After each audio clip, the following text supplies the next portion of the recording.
I was deep in the winter woods on a crisp January day, hunting as I usually do. The snow crunched beneath my boots as I followed familiar trails through the tall pines, their branches heavy with frost. The air was cold and biting, and my breath formed clouds in the stillness. I had just taken aim at a deer when something unusual caught my eye in the distance. There, among the dark silhouettes of the trees, stood a figure. It was motionless, almost blending with the shadows cast by the setting sun on the snow. I slowed my pace, squinting through the chill. The figure seemed to be staring straight at me, its presence unexplainable yet disturbingly clear. I called out, "Hey, who's there?" expecting a simple reply from another hunter, but I got nothing in return, just silence and the whisper of the wind across the open clearing. Intrigued and uneasy, I set aside my rifle and began to approach slowly. Each step seemed to echo in the quiet forest, and the crunch of the snow underfoot felt louder than usual. As I drew nearer, I could see more clearly. The figure was dressed in dark, nondescript clothing, and its eyes were hidden beneath a hood. I wasn't sure if it was a fellow hunter or someone else entirely. I hesitated for a moment, calling out again with a bit more urgency, "Hello? Are you okay?" Still, no response. Just as I reached the tree line where the figure stood, something unexpected happened. The person turned abruptly and, without warning, started running straight at me. The sudden movement sent a jolt of fear through my body. My heart pounded so hard that I barely heard my own ragged breathing over the pounding of my boots against the fresh snow. Instinctively, I grabbed my rifle and broke into a sprint toward my truck parked at the edge of the clearing. The sound of frantic footsteps behind me spurred me on, and the crisp winter air stung my face as I ran. I tried to make sense of what was happening. Was this a case of mistaken identity? Had the figure simply been startled by my approach? I couldn't tell, but I knew I had to get away. As I neared the spot where I had parked, I noticed something odd.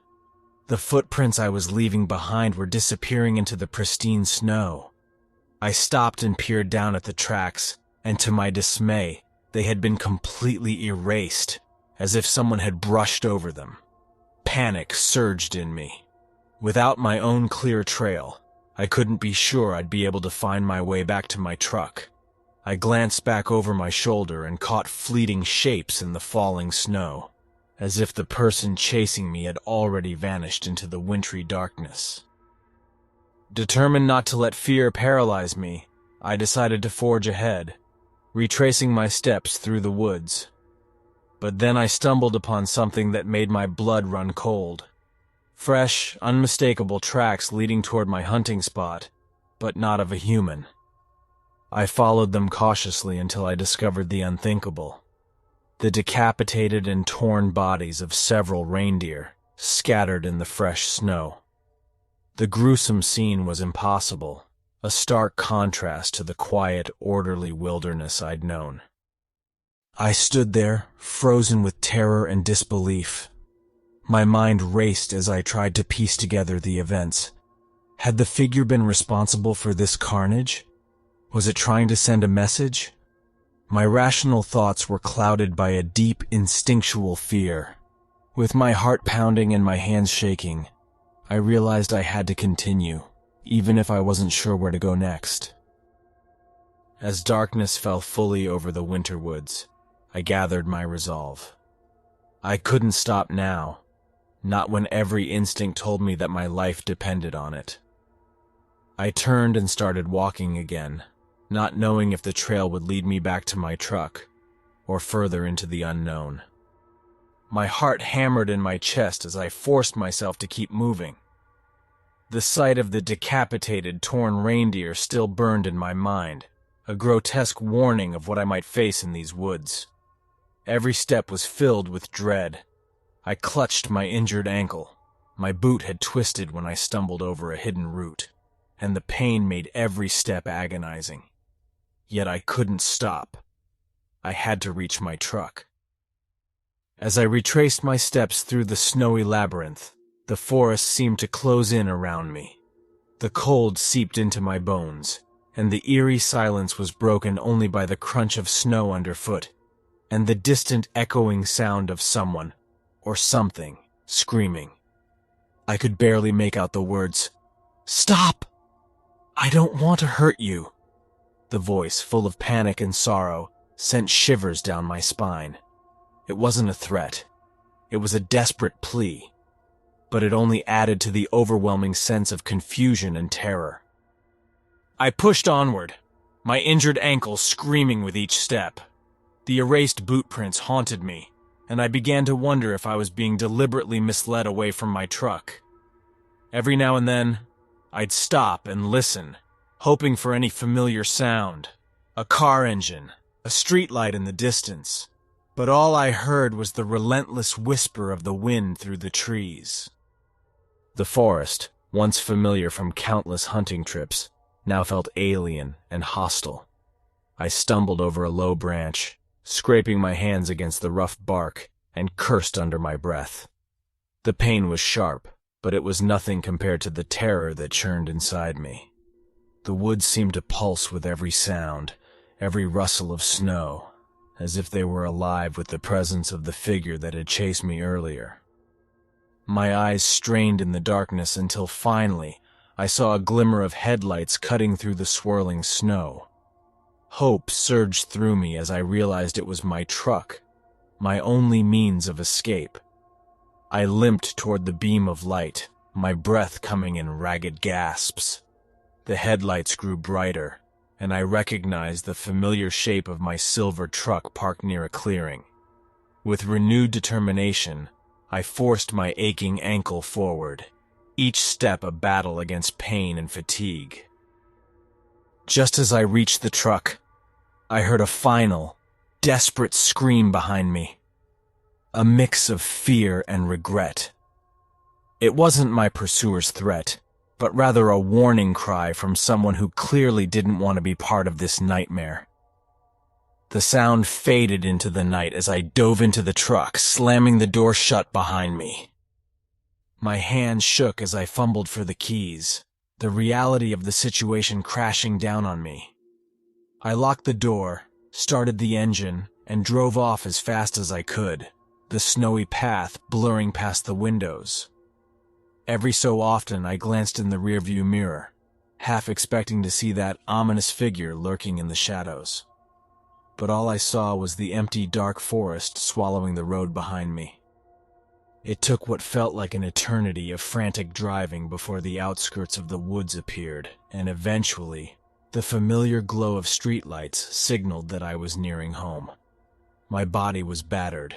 My ankle throbbed with pain, and scrapes and bruises marked my arms. But I was alive. The truck, scarred with deep scratches from earlier, served as a grim reminder of the night's horrors. Finally, I pulled into my driveway. I stepped out, exhausted and shaking, and locked my truck before hurrying inside. As I collapsed onto my couch, I couldn't shake the echoes of that night.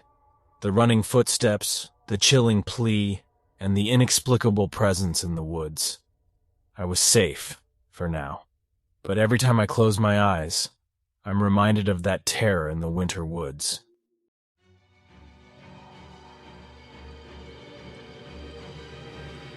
I had been skiing on one of my favorite trails deep in the winter woods, a stretch of untouched snow and towering pines that always made me feel alive.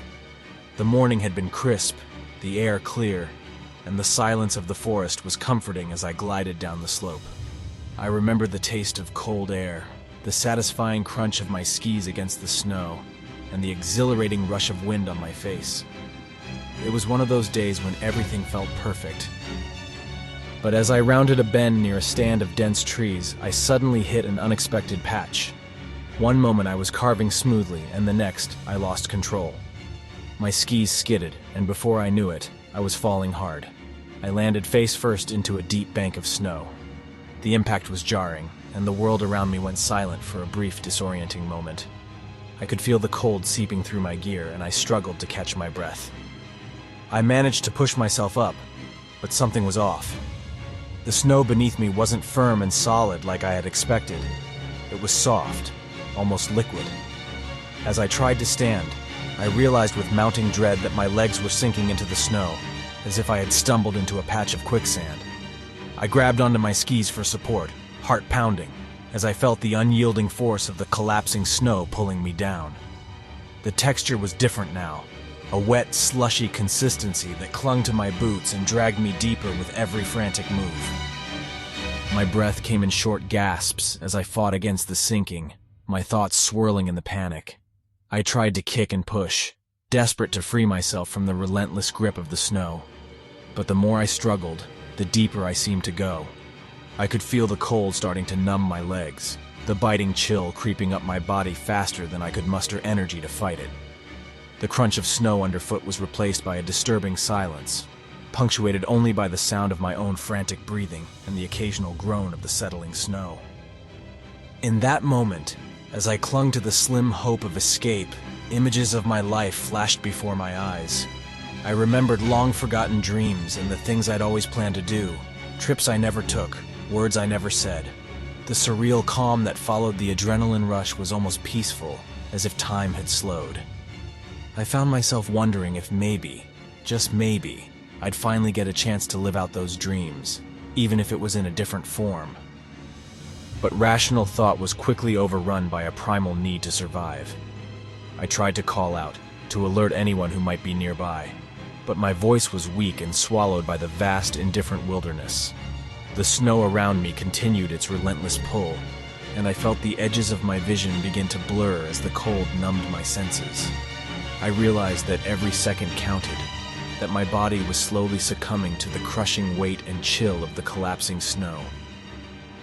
My mind raced. Should I continue to fight, or conserve what little strength I had left? The sound of distant winds mingled with the muffled thud of my heart, and the forest around me seemed to hold its breath. I knew I had to make a decision, but as the darkness edged closer, every instinct screamed that I was in a battle I might not win. I struggled on, my arms and legs fighting the soft, relentless snow. Every movement felt like a battle against an unseen force, and my vision blurred with the cold. Desperation clawed at me as the freezing sludge began to numb my senses, and I knew I had to act before it was too late. With trembling fingers, I fumbled for my backpack. Inside, among my gear, was my GPS unit, my lifeline on these treacherous trails.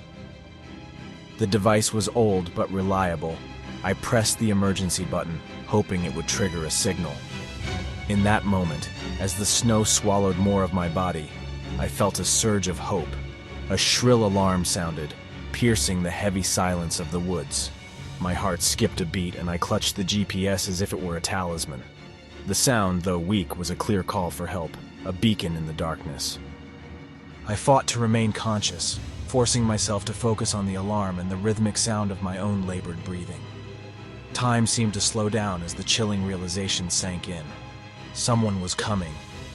Minutes stretched into what felt like hours as I lay there, half buried in the snow, listening to the distant echoing wail of sirens gradually growing louder. The cold was merciless, but the warmth of hope kept me fighting. I recalled the training from years of skiing and survival tips I had once read. Keep calm, conserve energy, and signal for help. The GPS had done its job. My thoughts flickered between fear and relief. I could almost see the flashing lights through the gaps in the trees, coming toward me, cutting through the heavy snowfall. As the sirens drew nearer, I mustered every ounce of strength left. The sound of crunching snow and heavy footsteps reached my ears, and I realized that rescue was at hand. I could hear the shouts of the rescuers as they coordinated their approach. Their voices, though muffled by the wind, carried the promise of salvation. In that fleeting moment, a team of police officers and paramedics emerged from the darkness. They spread out carefully, their flashlights piercing the gloom of the winter woods. One of them knelt beside me, speaking urgently while checking my vital signs and reassuring me with firm, confident gestures. I could see the worry etched on their faces as they worked quickly to free me from the treacherous snow. They used sturdy ropes and specialized equipment to lift me from the quagmire-like grip of the snow. Each movement was deliberate and professional, as if they had rehearsed this moment 1,000 times. The cold was still biting, but now I felt the warmth of human presence. The officers secured my GPS unit, the device that had signaled for help and ultimately saved my life. As they finally pulled me out and placed me on a makeshift stretcher, I glanced back at the area where I had been sinking. The fresh snow, undisturbed except for my fading footprints, seemed to mock the struggle I had endured. I shivered, not just from the cold, but from the overwhelming mix of relief and lingering terror. The rescuers bundled me in blankets and swiftly transported me to their waiting truck. On the ride back, the adrenaline slowly subsided, replaced by a numb exhaustion. I stared out the window, watching the winter woods recede into the distance. My thoughts drifted to everything I had taken for granted. The simple joy of a morning run, the familiar comfort of my home, and how quickly it could all vanish. By the time I reached the safety of the hospital, I was barely conscious, but I was alive. The police later confirmed that my GPS alarm had been the only clue that led them to me in time. Even now, as I recover and piece together that night's terror, I can't shake the feeling that the woods held secrets I barely comprehend. But for now, I'm safe, saved by a single desperate act and the swift response of those who refused to let me be lost to the winter woods.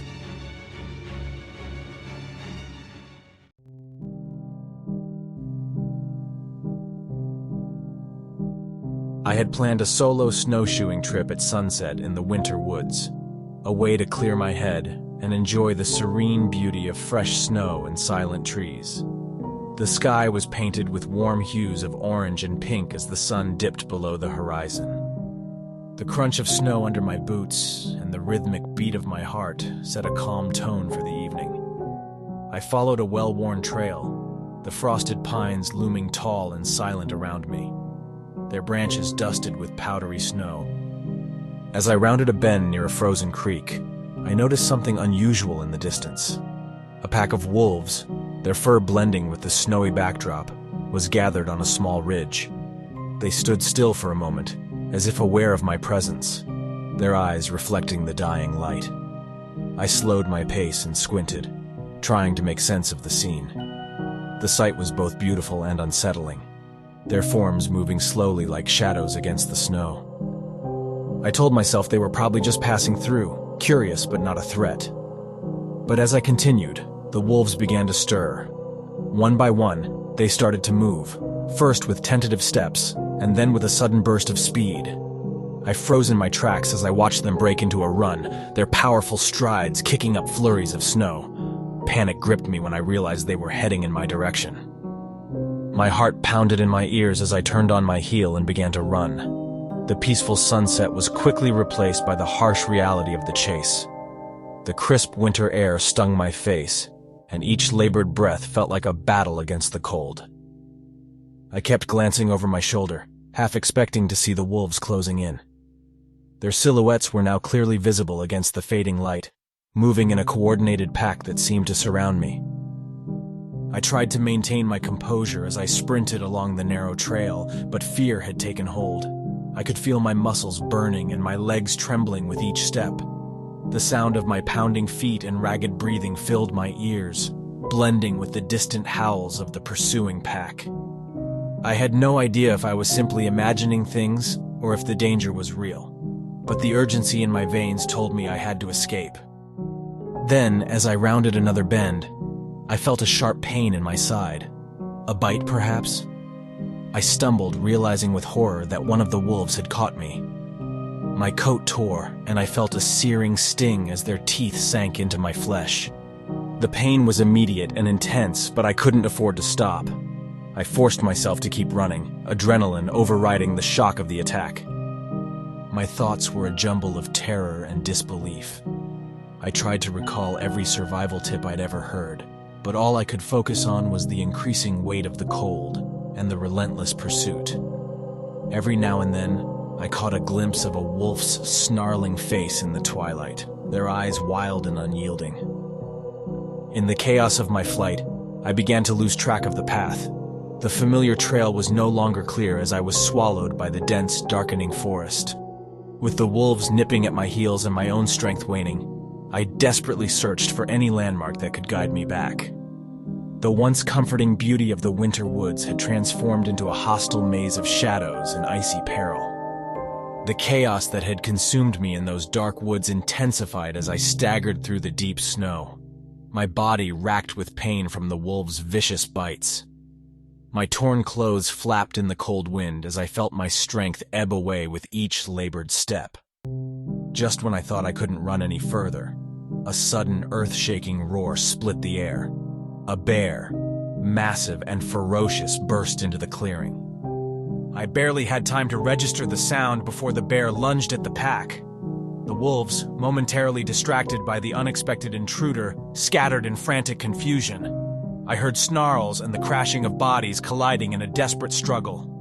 For a split second, the chaos of the attack drowned out my own terror. In that moment, I realized my chance had come. My heart pounding like a drum, I summoned every ounce of remaining strength and broke into a desperate sprint. My vision blurred as adrenaline and pain warred within me. The biting cold of the winter wood and the metallic taste of blood in my mouth drove me onward. I ran blindly through the thick trees and falling snow, the distant sounds of the bear's roars and the wolves' retreat echoing behind me.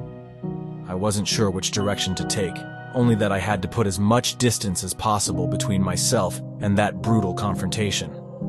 Every step was agony, and my legs felt like lead, but the thought of survival kept me moving. I kept glancing back over my shoulder, my breath ragged, hoping to see the silhouettes of the predators fading into the dark. Eventually, the sounds grew fainter, replaced by the crunch of snow underfoot and the relentless howl of the wind. After what felt like hours of frantic running, I saw an isolated building that promised refuge. My heart leapt with hope as I pushed myself to run faster. The pain in my body was nearly unbearable now. Deep gashes and bite wounds stung with every step. My clothes were in tatters, and I could feel my blood cooling in the freezing air. But I had no choice. I had to reach that safe haven. I burst through the doorway of a rundown boathouse that sat on the edge of a frozen lake. Inside, it was cramped and poorly lit, but it offered shelter from the biting wind and the relentless predators outside. I stumbled over broken planks and discarded debris as I made my way to a corner. My body trembled uncontrollably as I fumbled for my phone. I hadn't had a signal for most of the night, but the structure of the building seemed to break through the oppressive cold. And soon enough, a weak bar appeared on the screen. Barely able to steady my shaking hands, I dialed 911. The operator's calm voice was the only anchor in my swirling panic as I explained my situation. A man chased by wolves and a bear in the winter woods, battered and barely conscious. Every word was slurred by pain and exhaustion, yet I knew I had to stay awake long enough to relay my location. As I waited for help to arrive, I huddled in a corner, every breath a struggle against the cold and the lingering shock of what had just transpired.